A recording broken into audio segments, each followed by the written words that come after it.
If I were brave, I'd walk the razor's edge where true believers dare to tread and never lose faith, even when losing my way. What step would I take today if I were brave? Thank you, Jana Stanfield. Welcome. I'm Becky Mayer, and welcome to Transitions, Body, Mind, Spirit. Transitions. We've all been to so many transitions in our life, and I like to use the metaphor of triathlons, something I'm still doing. And first you get in and you swim, and then you get in the transition area, and then you bike. And then you get transition area again, and then you run. So this is a great metaphor for our lives. We have changed from one thing to another, set out to do something indifferently, and it all makes sense and it's all interesting. And Jana Stanfield is my guest today. Wonderful, wonderful. And Jana can do it all. Singer, songwriter, wrote a multi-platinum selling song in the country charts, can also is a keynote speaker, has nonprofits, international nonprofits. I mean, there's so much. And we're going to be actually having 2 shows. So this is show number 1, and stay tuned for show number 2. But I digress. Welcome, Jana. Good to have you here. Oh, I'm so glad to be back in Nashville, town I love. Yes. So let's start a little bit from the beginning. And you're an acclaimed singer, songwriter, and obviously our intro showed that you got the goods. Tell us a little bit how this all began out west, your childhood. Tell us. Yes, I came from a musical family. My parents didn't have television when they were small kids growing up out in New Mexico. Their grandparents homesteaded out in eastern New Mexico, and we used to play on what was left of the covered wagon. And so we sat around the living room and sang together. Growing up, my dad always played the guitar. My parents were school teachers, so my mom taught elementary music. She taught piano lessons in our house.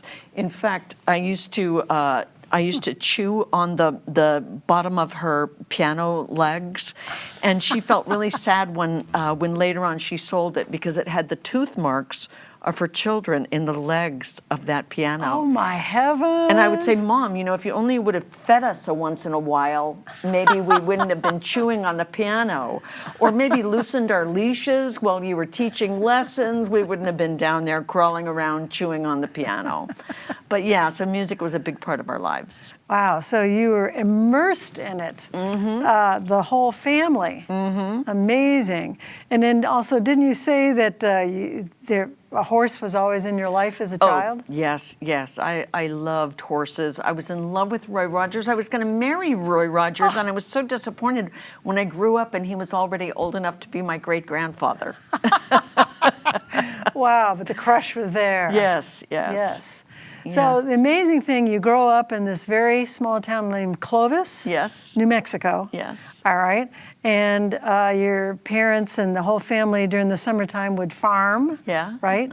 And you in high school decided for some reason to sign up at the Rotary for going to Australia. Yes, I saw exchange students in our high school. We had 1 or 2, and I just thought, oh, how cool that would be to be an exchange student and be the one person that's different and having this different experience. So I wanted to go to Switzerland, probably because I had recently seen the movie Heidi. I didn't realize how cold it is there. I'm really glad that the Rotary Club chose to send me to Australia. So I went from a farm town where one of the most popular sayings was, "That's not right. That boy's not right." I went from that to a little beach town, a fishing village in Australia, where people were open-minded, welcoming. I loved Australia. It blew my mind and made my mind so much more open from then on. Wow, that is amazing because you come from this little town, and back then that was really a hike to go fly all the way to Australia. And you're a senior in high school, right? And didn't you say that because of that, that expanded you globally in your mind? Tell us about that. It did. When I was in Australia, I learned what ethnocentrism means. And I was told when I was in Australia, there are 3 symptoms of ethnocentrism. 1, you've never heard of it. B, you don't know what it means. And then C, you have no idea how it would apply to you, especially if you're from a place from the United States. And ethnocentrism means that you think your ethnic group, whatever that is the center of the known universe. They showed me how maps had the United States in the middle, and then the other countries were just cut off wherever they happened to be cut off. And how things that were world this and world that were actually based in the United States.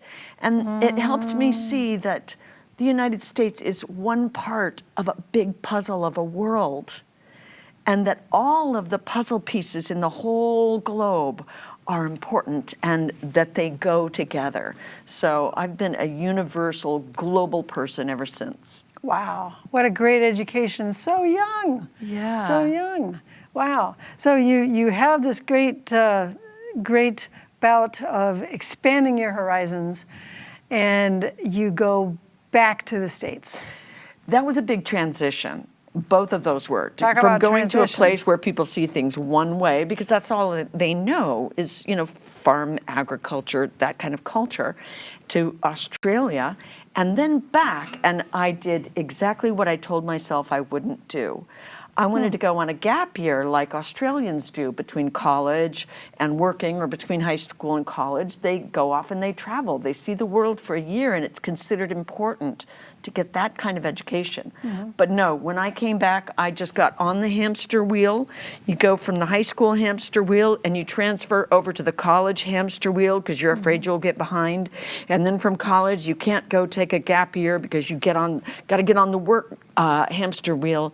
So before I knew it, I'd been transferring from all those hamster wheels, and I was a television news reporter, writing the scariest, most shocking, most fear-based things that I could write with my creative writing skills. Oh my heavens. So you're writing about fear. Yes. And why are you doing that as a newscaster?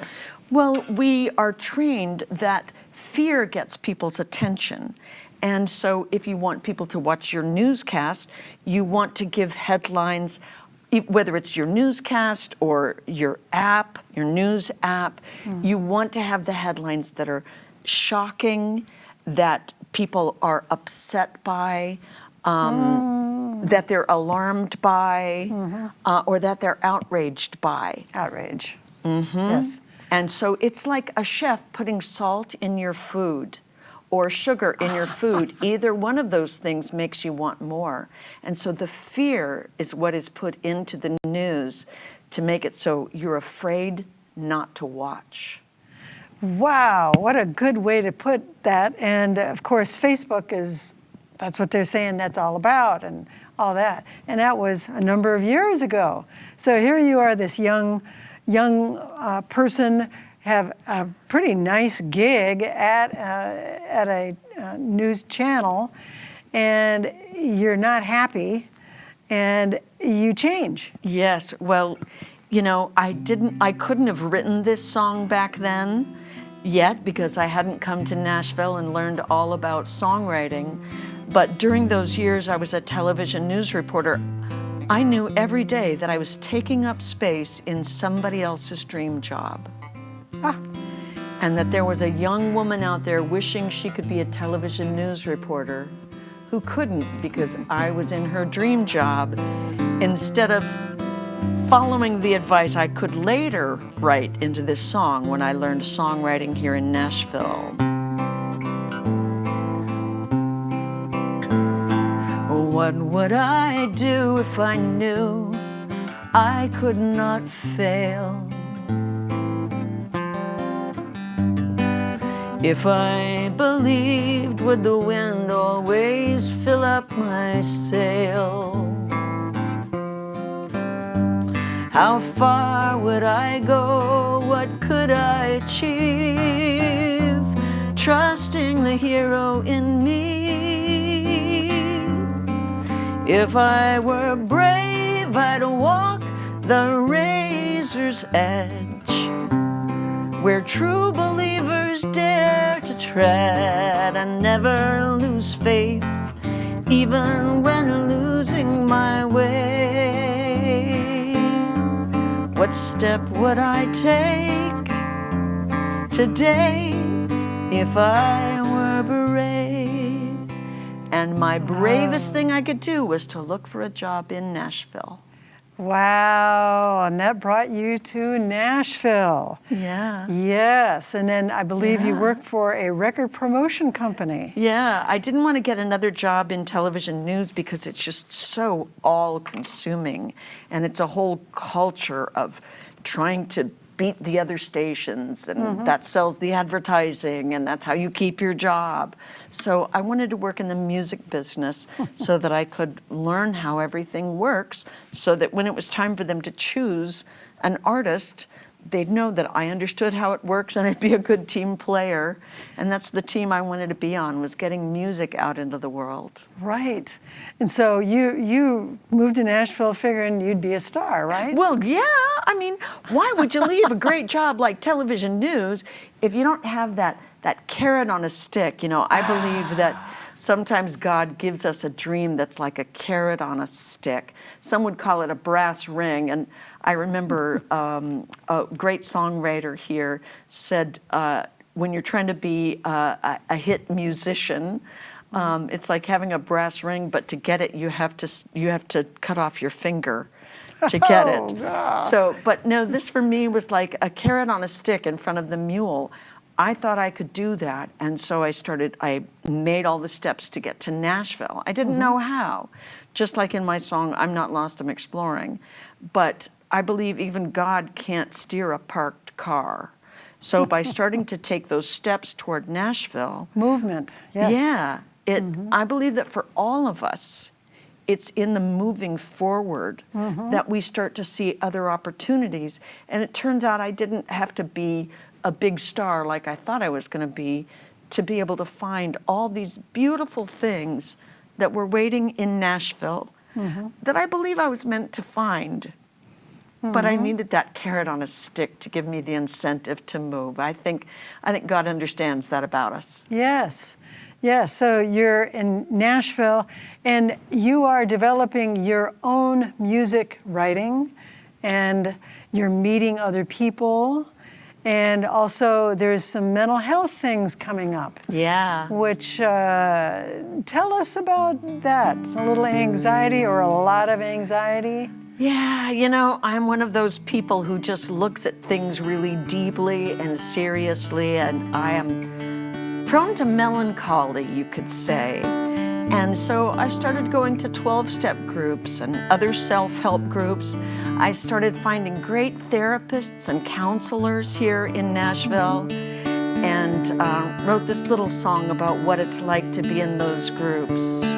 I'll just do a little. At times when trouble has me up against a wall, I'd like to know if I could give you a call.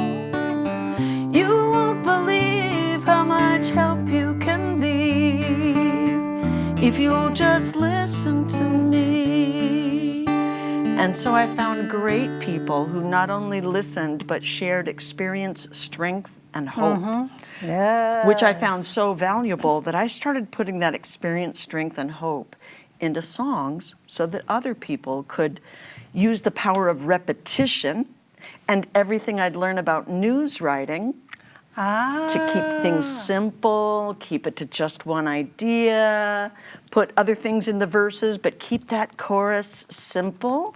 Yes. So that people could remember those songs and would want to hear them again, and maybe the song would play itself in their heads when they're driving, like the song "I'm Not Lost, I'm Exploring." Yeah. Wow, so this was developing you're developing your own mental health by using 12 steps, and you're writing songs, and people are hearing them and going, I'd like a copy of that.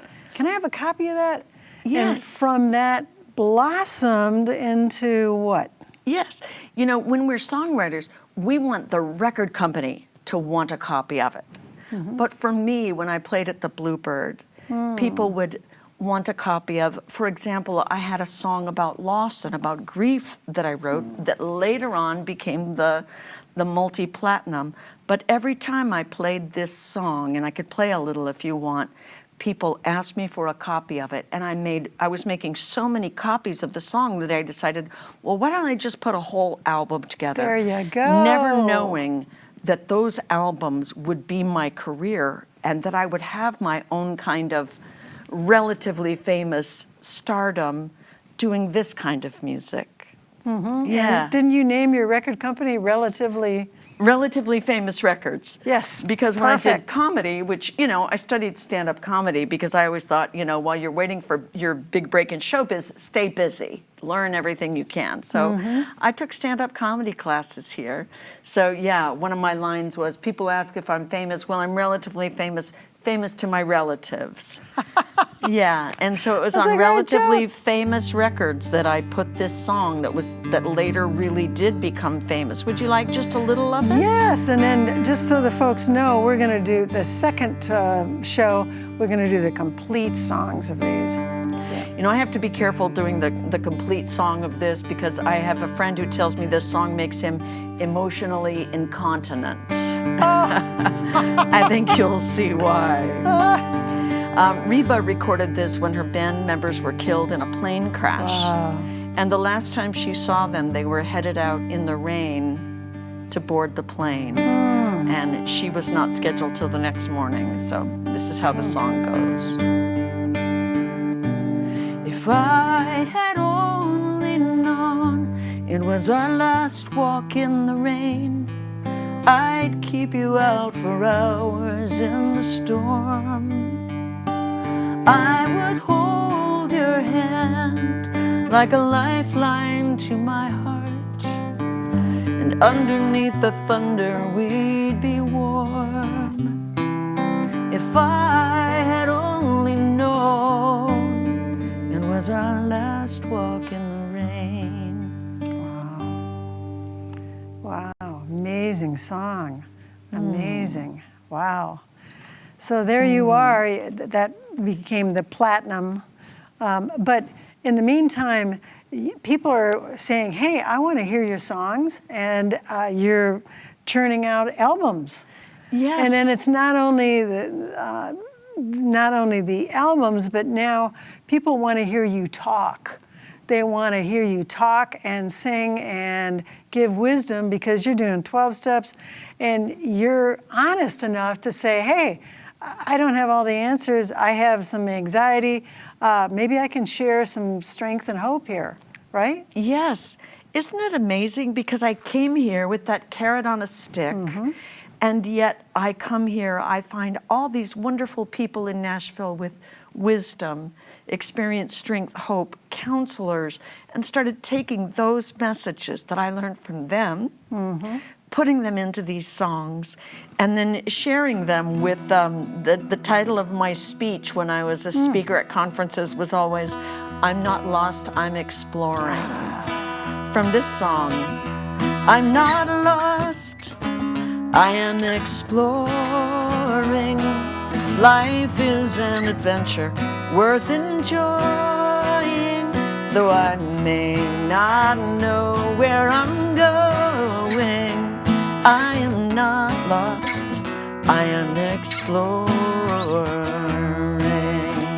It's a good song for transitions, isn't it? It is a wonderful song, and I quoted that so often when I'm showing people houses as a realtor and going, I'm not lost, I'm exploring here, where are we? And I quote your song. I'm so glad. Yes, yes, and you had bumper stickers out there too. I brought you one. Yes, I brought you a it's a bumper classic. sticker. Yeah, I don't know if you want to Yes. put it on your car since you're, a famous realtor here. You don't Right. want to advertise that you're not lost, you're exploring.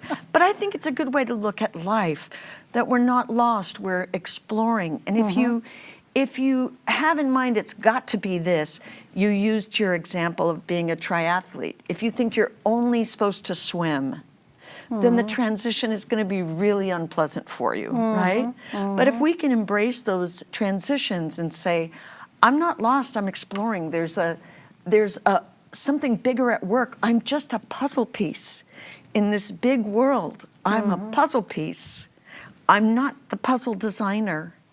I'm a puzzle piece, just trying to find my right place right now. Right place, yes, yes. Yeah. So you you were like a top speaker for conferences, traveled all over the country. All over the world. And all over the world doing Yeah. this. And you were so unusual that you were the full package. Comedy, songs, wisdom, all of that. And then, Yeah, what and changed? Isn't it funny, though, that I was doing those things while I was waiting for my big break in showbiz? And yes. Yeah, so Jonathan Winters had a great line, I couldn't wait for my big break in showbiz, so I had to go on without it. And that's exactly what I did. Right. When I started making those albums, I made cassettes at first, and I would make 100 at a time. It cost $100 to get 100 cassettes made. And I would sell them for $10 each.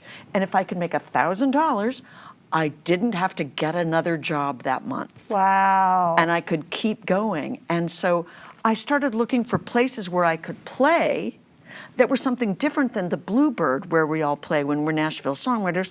People are not going to buy your albums there. But if you are in Farwell, Texas, or Texaco, New Mexico, which are two little towns on both sides of a railroad track. If you play at a place like that, you've got a good chance of people saying, wow, I love these songs, I want these songs. And so as I started looking for places where I could play, I started being invited to conferences, like a conference of nurses, a conference of teachers. And with that theme, I'm not lost, I'm exploring, it was all about transitions. It was all about the kind of attitude to keep in your life so you don't keep yourself tied to just that one idea of what you thought you were supposed to do. You can be open to guidance, open to learning, and open to exploring what's next for you. Right. So we have a little time left, and I want to go on to where you are today. So you did all this, and then I believe a relationship ended, and you did your gap year later, right? I did, because you helped me sell that house. Yay. Yes. And so I did. I had a divorce, and it was such a surprise and such a difficult thing that even though I always thought, oh, well, going on a gap year, that would be just too difficult to put your business aside and put everything on hold. Gosh, going through a divorce, just when it comes to puzzles, to me, going through a divorce is like you're doing this jigsaw puzzle with a person, and you've got the house and the yard and the picket fence and the 2 standard poodles and the 2 cats and all these things, and you think you're just going to put the sky together. That's all you need to do is do that. And then one day your puzzle is back in the box with half the pieces missing, and along with them, the most important thing is missing, that picture of what you thought your life was going to look like. Wow. And you must have people in your car that you're helping to find a new home Absolutely. every month who have lost their picture of what their life was going to be like, and some of them don't have that home anymore. So when I'd gone through all those difficult things, going on a gap year didn't seem that hard. I actually wanted to disappear for a year. And you so did. I started in India and disappeared for a year. Wow. So it was India and maybe Bali? Oh, gosh, or- India, Bali. I started leading trips. In fact, that's the first thing I did was I led a trip. Hey, if I'm going to go, let's take 17 other people. Wow. 17 women went with me to India. And so I started leading volunteer trips where we would go experience the country, get to understand the culture better by working with a tour guide who helped us understand before we tried to do volunteer work. And then doing the volunteer work put us shoulder to shoulder with other difference makers in that country. Right. And for 10 years, I Yes. did that. And so now today you have two nonprofits Yep. that you are helping, and just Yep. very briefly tell us Yep. what the names are, and we'll Yeah. put that on the credits. All right. And if people want to donate to those nonprofits to help people, it's very good. So she has transitioned to now she is doing more social work than traveling. And I guess COVID has kind of made it difficult for you to go back to Indonesia, but that may be in the future. We don't know yet. Is that Yes. kind of? Actually, because of COVID and Zoom, I am still doing volunteer work every week with the students of Refugee Film School, which I founded. Refugee Film School, okay. The other 501c3 that I co-founded is called Together We Can Change the World. That was the first one, and we help underprivileged kids get an education so that they can be sustainable in the world. Wow, fabulous. So for now, you are in Nashville, Yes. but we don't know how long that will be and what is going to be beckoning you and other parts of the globe. And in spite of COVID, things are kind of opening up in some areas. Yeah. And you know that you got the complete package, and now I believe your inner self is telling you, I need to help people more. I've done this, and this at the top of my game, and now how can I use all these skills to help people, refugees or whatever, right? Yeah, that's it. That's Wow. it. There's a song that was used at the beginning of the pandemic that was for a commercial that I wrote, and it's, we cannot do all the good that the world needs, but the world needs all the good that we can do. Wow, and that's on a commercial too. Amazing, amazing. Well, I think, are people able to get your music still? You know what? The best way to get my music is to tell Alexa or tell Siri to play it, or call it up on Spotify. It's everywhere, which is wonderful. YouTube, it's everywhere. Just say my name, and Jana you'll hear Stanfield, say the name. Alexa, Jana Stanfield. And the music comes up, and so they don't need to go to you to get a CD or Nope. any of that? Nope. That's kind of in the past and Yep. all that. Wow. Yep. Wow. Wow. Well, Jana Stanfield, thank you. What an amazing story. What an amazing life. And there's more. We're going to have our second show, and please be aware that there's more music coming. All right. Thank you. Transitions, Body, Mind, Spirit. Thanks.